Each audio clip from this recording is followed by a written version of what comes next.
How's it going everyone, Blueknight here and welcome back to another Ratchet & Clank video. So 2021 is already looking to be a pretty big year for Sony's intergalactic duo, with not only a new game releasing exclusively on the PS5 in June, but we also got a brand new one-off Ratchet & Clank animation that just popped up really out of nowhere, with Insomniac Games still not even acknowledging its existence. And that's honestly really strange given just how involved they typically are with pretty much everything Ratchet & Clank. But that's not what we're going to be discussing today, because as some of you may know, it has been 5 years, I know time flies, since both the Ratchet & Clank movie and the PS4 reimagining were released back in 2016. The very same year that Crash Bandicoot was announced to be making his grand return, and Insomniac themselves announcing that they were developing a brand new Spider-Man game. Not even 2 months after the launch of the Ratchet & Clank Reboot, which was the duo's debut on the PS4 system, as well as their first ever feature film, both of which serve as a retelling of sorts for the original game that released on the PS2 back in 2002. So with Rift Apart's release just on the horizon, I've decided to take a look back at both the movie and the PS4 reimagining for this video, so I can finally give you guys my official thoughts on this debatably important chapter in the Ratchet & Clank series. Yes, I'm fully aware that these have caused a bit of division in the Ratchet & Clank community for one reason or another, but that didn't necessarily stop the game from being a complete success. The movie, not so much. Now, I didn't get to go see Ratchet & Clank while it was still in theaters. I really wanted to, but going to the theaters was kind of expensive at the time. Well, for me anyways. So what we always wound up doing was wait for the respective title to release on DVD because it was really cheaper to do so. That way it could be watched as many times as we liked rather than paying for every return trip to the theater. Anyways, we wound up getting Ratchet & Clank on DVD right on the day it was released. I was that determined to see it. I remember as soon as we got back from the store, I immediately popped it in and had a fun time with it. Got a few laughs out of it and caught most, if not all of the references to the past Ratchet & Clank games, as well as other PlayStation IPs. But at the time I finished watching it, I was still very confused by all of the mixed critical reception that this film got, on top of a poor box office performance. Well, at the time, I didn't exactly have a presence in the Ratchet & Clank community like I do now, so I wasn't exactly in tune with how fans reacted to the film, therefore I didn't really have too many complaints about the film. But after watching it about 2 or 3 times, I started to realize that it was missing something, pretty much to the point where I even compared it to the Angry Birds movie, which released that very same year. That movie, despite being an origin story to a mobile game about birds knocking over pigs' castles, just felt like it had a lot more weight to its story and what it was aiming for, leaving a bit more of an impact than what the Ratchet & Clank movie did. Heck, even last year's Sonic the Hedgehog left a bigger impact on me than Ratchet & Clank did. Which brings me to now. When I tried watching the Ratchet & Clank movie again a couple weeks ago, I just couldn't finish it. Not because I didn't want to, or I watched it too much, or I simply didn't like it anymore. Rather, it was because I had just gotten the PS4 game and I was really anxious to play it for the first time. Now, to be fair, the game already included scenes from the film, albeit they were either trimmed down or altered ones. I guess this was done to help tie the game closer to the movie, while also giving Insomniac Games more time to work on other aspects of the game.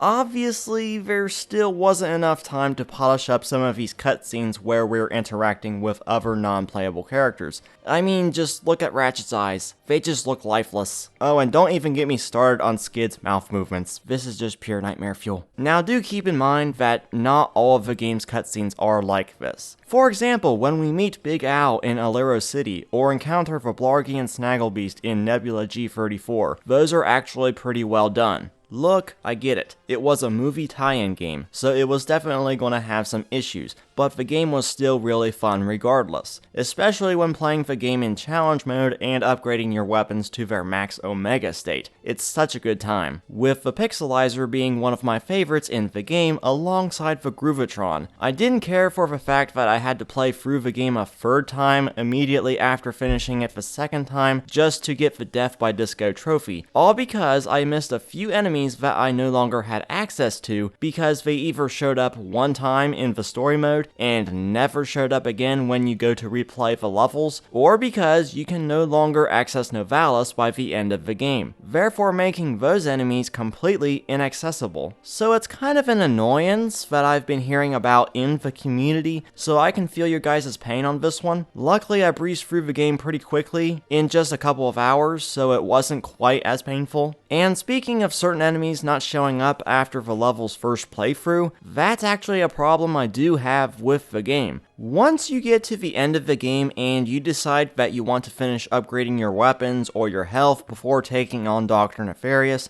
you kinda can't, because some of the levels are just void of enemies after you've cleared them out the first time. Take Planet Gaspar for instance. I thought for sure there'd be a ton of enemies to farm experience from with the jetpack section. Nope, not really anything to speak of. I mean, the telepathopusses not showing back up, I can understand that because they have the same role as other large creatures from previous games like the Leviathans from Going Commando and Tools of Destruction, where you have to collect a certain thing from them. In this case, it was their brains, for this Blarg scientist who has a really weird thing for brains. Oh hey look, they actually got this guy's mouth movements right. But not all the levels are really left void of anything after the first visit, unless you're going for gold bolts because those won't show back up if you're doing challenge mode. Nebula G34 is a really good example of this, and it's what a typical Ratchet & Clank game does when revisiting completed levels. The enemy order is shuffled around a bit, and the Blargian Snagglebeast Arena is actually full of these mutants this time.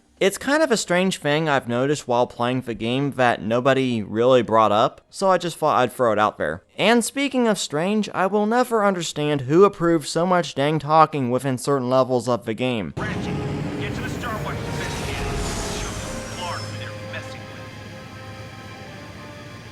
Ratchet, come in! I'm engaging hostiles inside the city and I need backup! They're coming out of the snow! Whoa, looks like the reinforcements arrived. He's got a tractor beam! Incoming missiles detected. I can't steer! Just shoot him!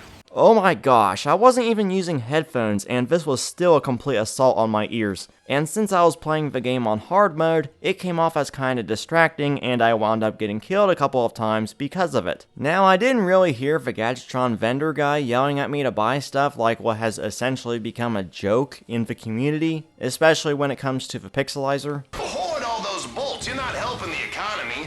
Come and buy a pixelizer. You know, if you hoard all those bolts, you're not helping the economy. If you hoard all those bolts, you're not helping the economy.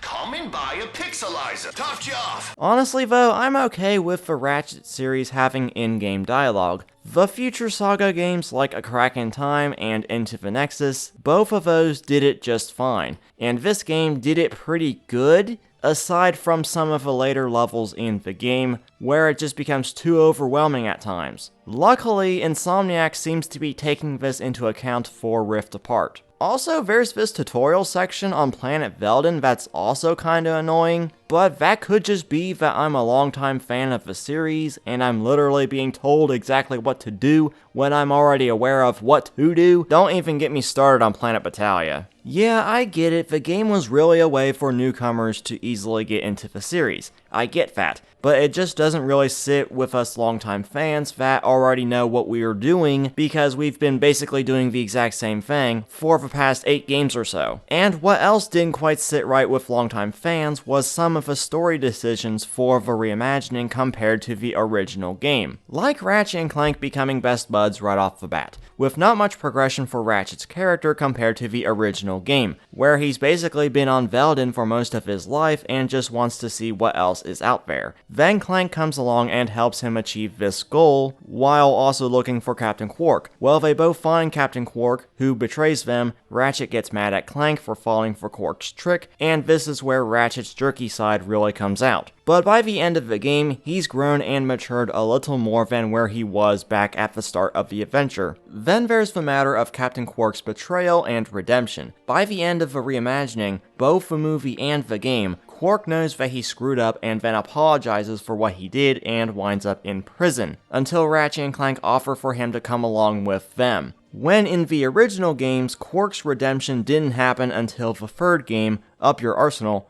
when he helps take down Dr. Nefarious. And it's from here on out when Quark would join the duo on numerous adventures. But then comes probably one of the bigger problems fans have with the reimagined series. A lot of fans will note that Drek has been dumbed down from his original, darker, more menacing appearance, where his intentions included intentionally polluting a planet, in this case planet Orxon in the original game, causing a reason to build a brand new one from pieces of other planets, intentionally pollute that one, and rinse and repeat. This very same motivation is still present in the reimagining, but it's never mentioned in the movie. Instead, Drek openly talks about it over the Deplanetizer's speakers in the game. But it really doesn't come off as diabolical like it did in the original game. I guess it had something to do with the new voice they picked for Drek, but that might just be me. Then there's Dr. Nefarious, who a lot of fans believe was just shoved in here for mere fan service. He betrays Drek and boom, he was the main villain after all. Oh man, I totally didn't see that coming. Just kidding, I actually did. I mean, it's still the Nefarious we all know and love from the games.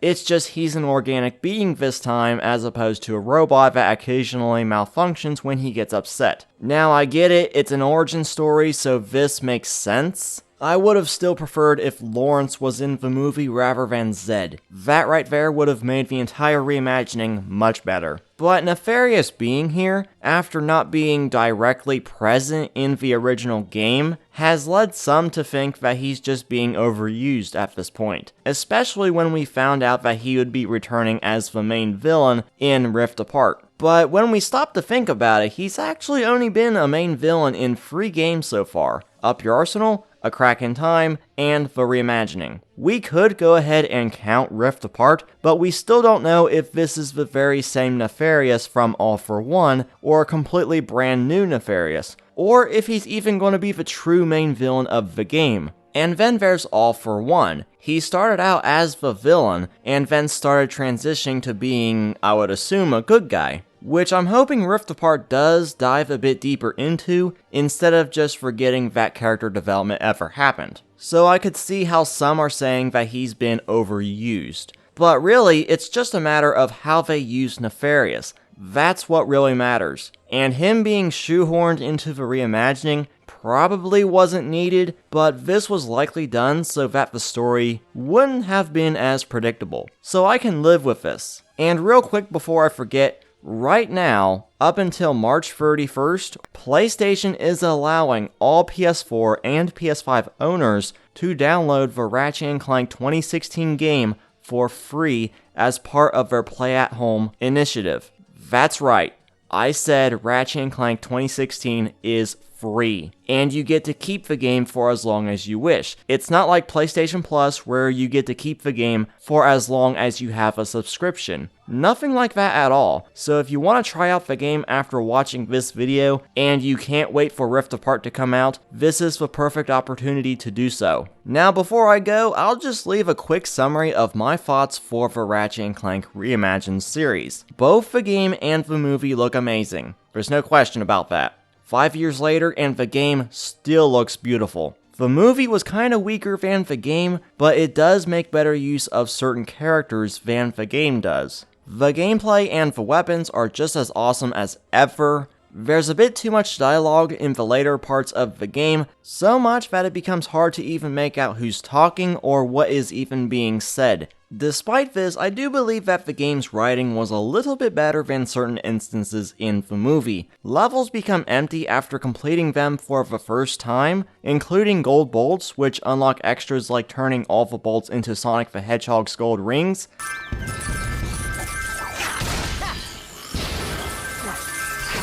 I love this so much. The game also has an over-the-shoulder mode that the game never tells you about, but I can see why it doesn't because it's virtually pointless. Because you're moving too slow and you're completely open to attacks. Some more polish was definitely needed for some of the in-game cutscenes because this is so dang annoying to look at. We also have the Groovatron, and it's hilariously awesome.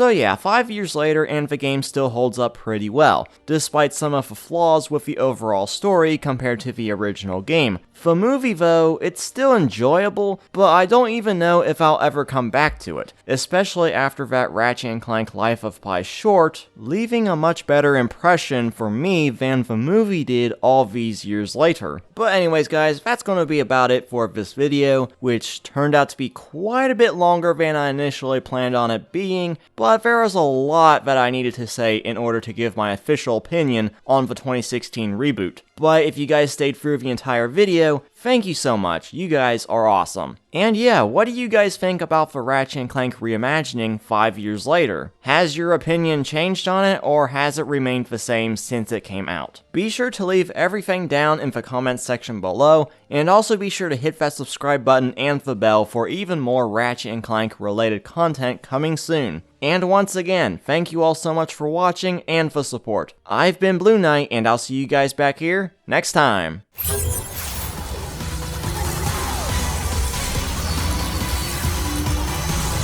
What?